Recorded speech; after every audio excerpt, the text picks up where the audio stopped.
from across mid-Missouri. This is KRCG 13, live at 10. Good evening. Fire has damaged a Lake of the Ozarks landmark. A police officer noticed flames coming from the Lee Mace Ozark Opry shortly after 11 o'clock this morning. KRCG 13's Mark Slavitt reports no one was hurt during the loss of this historic theater. Firefighters first noticed flames coming from the roof of the Lee Mace Ozark Opry building. Firefighters used extra precaution as they fought flames above them in the theater's attic. It took firefighters about 2 hours to get the flames under control. The building still has structural integrity despite heavy smoke and water damage. The Opry had a new metal roof and complete utilities. The family did still keep a lot of stuff in this building from the days where it operated as an Opry. Lee and Joyce Mace offered entertainment at the Ozark Opry for 53 years. Lee Mace passed away in 1985. His wife Joyce continued to operate the theater until 2005. Joyce Mace was in church when she got the news. Joyce Mace's nephew, Danny Cochran, worked at the Opry for more than 30 years. He and his wife were the only couple ever married in the Ozark Opry. Cochran told his aunt the Opry was on fire during her Sunday services before driving her to the theater. She's okay.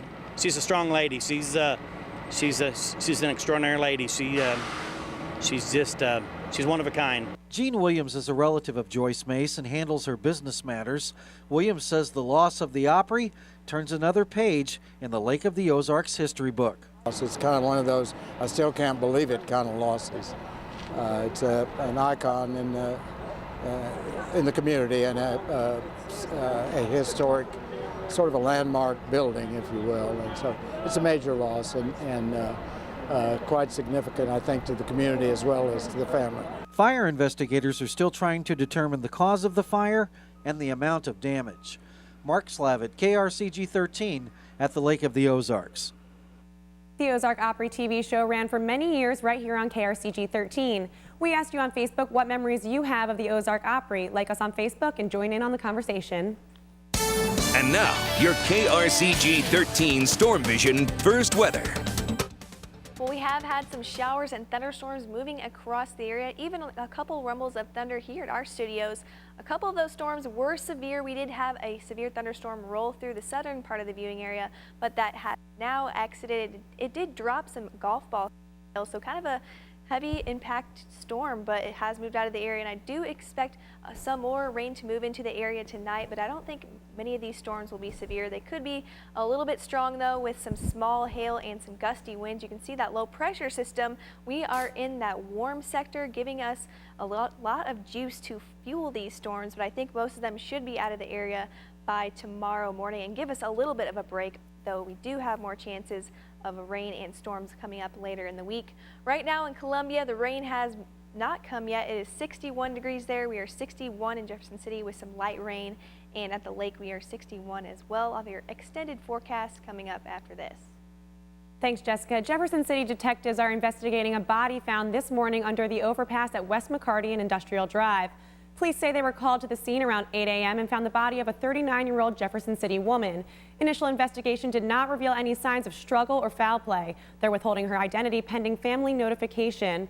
Although this location is near train tracks, police say the death was not train-related. They have not released an official cause of death. One man is dead and another injured after a single-car crash in Columbia early this morning. Police say a gray Mazda was traveling westbound on Mexico Gravel Road when it went off the road during a curve and collided with a raised concrete water drain. The vehicle became airborne, collided with an embankment, and became airborne again. While in the air, the vehicle struck a tree about 15 to 20 feet above the ground. The driver, Rodolfo Rodriguez, and the passenger, Dante Jones, were ejected from the car while it was airborne. Rodriguez was pronounced dead at the scene, and Jones was transported to University Hospital with moderate injuries. Both were wearing seatbelts at the time of the crash, but the seats were reclined, so the belts did not restrain them. The president of the National Rifle Association made his only visit to Missouri this weekend during a Lincoln Days dinner at the Lake of the Ozarks. David King told a group of Republicans about his concerns regarding gun control and ammunition restrictions. When Congress returns to Washington this week, gun control will be at the top of its agenda. King says new gun laws in Colorado, New York, and Connecticut will not help protect the public. Last month, Colorado lawmakers expanded background checks and restricted magazines of high-capacity assault weapons. many of these proposals are basically unconstitutional. We're already in court in New York, we'll be in court in Colorado trying to get some of these things struck down. And if that doesn't work, and if it takes a few years, we'll go at it until the rights of the Colorado gun owners are reestablished. And you can see the full interview with David Keene on our YouTube page. Well, Senate aides say a Democrat and a Republican senator are working on a compromise expanding required federal background checks to gun shows and to online firearms sales.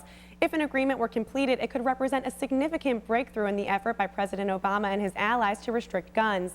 The aide said the potential deal is being worked on by Democratic Senator Joe Manchin of West Virginia and Republican Senator Pat Toomey of Pennsylvania.